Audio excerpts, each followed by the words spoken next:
जहां इंसाफ बिकने लगे, वहां चुप रहना सबसे बड़ा अपराध होता है। मध्य प्रदेश के एक दूरस्थ गांव बखरिया में हर महीने पंचायत लगती थी। दिखाने को तो ये पंचायत गांव की भलाई के लिए होती थी, लेकिन असल में ये कुछ रसूखदार लोगों की बैठक थी, जहां फैसले पहले ही तय होते थे। गरीबों की आवाज सुनी नहीं जाती थी, और अगर कोई बोलता भी तो उसे चुप करा दिया जाता। इस गांव में रहता था राजू, एक 17 साल का लड़का। उसका पिता कभी गांव के स्कूल में शिक्षक थे, लेकिन अब लकवे के कारण बिस्तर पर थे। माँ दूसरों के घरों में बर्तन मांजती थी। राजू पढ़ाई में होशियार था, लेकिन हालात ने उसे बहुत जल्दी बड़ा बना दिया था। एक दिन उसके पड़ोस में रहने वाली कमलाबाई, जो कि विधवा थी, पेंशन के लिए पंचायत में आवेदन लेकर गईं। कई बार चक्कर लगाने के बाद सरपंच ने उनसे साफ कहा, पेंशन चाहिए तो 500 रुपये दे दो, वरना फाइल रद्द हो जाएगी। कमलाबाई की आंखों में आंसू थे। वो बोली, बिटिया की शादी में सब कुछ बिक चुका है, अब देने को कुछ नहीं है साहब। राजू वहीं खड़ा था, उसने सब सुना। उस दिन कुछ टूटा नहीं, कुछ जाग गया। राजू घर आया, पिता के पास बैठा और बोला, बाबा, क्या हमारे गांव में कभी सच बोला जा सकेगा?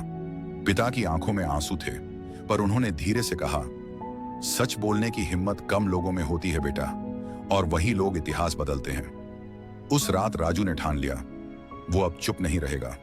अगले सप्ताह पंचायत में भीड़ जुटी थी। राजू वहां एक फटी हुई कॉपी और एक पुराना माइक लेकर पहुंचा। लोग सोच रहे थे, ये लड़का क्या करने आया है? राजू ने माइक लिया और गांव के बीचों बीच खड़ा हो गया। उसकी आवाज थोड़ी कांप रही थी, पर उसके शब्द आग थे। ये पंचायत अब पंचायत नहीं, सौदे की दुकान बन गई है, जहां पेंशन खरीदनी पड़ती है, राशन के लिए रिश्वत देनी पड़ती है, और स्कूल में दाखिले के लिए पहचान दिखानी पड़ती है। क्या यही है हमारा गांव? हमारे बाबा कहते थे, पंचायत का मतलब होता है न्याय की चौपाल, लेकिन अब तो ये डर की गुफा बन गई है, और अगर हम सब चुप रहे तो अगली पीढ़ी को डर के सिवा कुछ नहीं मिलेगा। पहले तो सब शांत थे, लेकिन फिर एक बुजुर्ग उठे, रामनाथ चाचा, जिनकी खुद की जमीन छीन ली गई थी। उन्होंने कहा, बिल्कुल सही कह रहा है लड़का, हमने बहुत झेला है, अब और नहीं सहेंगे। फिर आवाजें आने लगी, मेरे बेटे को स्कूल में नहीं लिया गया था, मुझे भी पेंशन के लिए पैसे मांगे थे, अब हम चुप नहीं रहेंगे। सरपंच घबरा गया, उसने गुस्से में कहा, यह पंचायत मेरी है। राजू ने मुस्कुराकर जवाब दिया, पंचायत कभी किसी एक की नहीं होती, ये गांव की आत्मा होती है, और आत्मा को कोई नहीं खरीद सकता। भीड़ ने राजू के समर्थन में तालियां बजाईं। सरपंच को वहां से जाना पड़ा। कुछ महीने बाद राजू को गांव वालों ने पंचायत का प्रतिनिधि चुना। पहली बार एक ऐसा प्रतिनिधि बना जो न पैसे से जीता था, न डर से, बल्कि भरोसे और हिम्मत से। कमलाबाई को उनकी पेंशन मिली। गांव के स्कूल में गरीब बच्चों का मुफ्त दाखिला हुआ।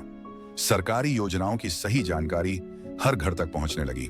पंचायत के बाहर एक बोर्ड लगा दिया गया, यह पंचायत अब डर से नहीं, विश्वास से चलेगी। यहां हर आवाज सुनी जाएगी, चाहे वो छोटी हो या बड़ी। कई बार हमें लगता है कि हमारी आवाज कमजोर है, कोई नहीं सुनेगा, लेकिन अगर एक सच्ची आवाज उठती है तो वो सन्नाटे को भी हिला सकती है।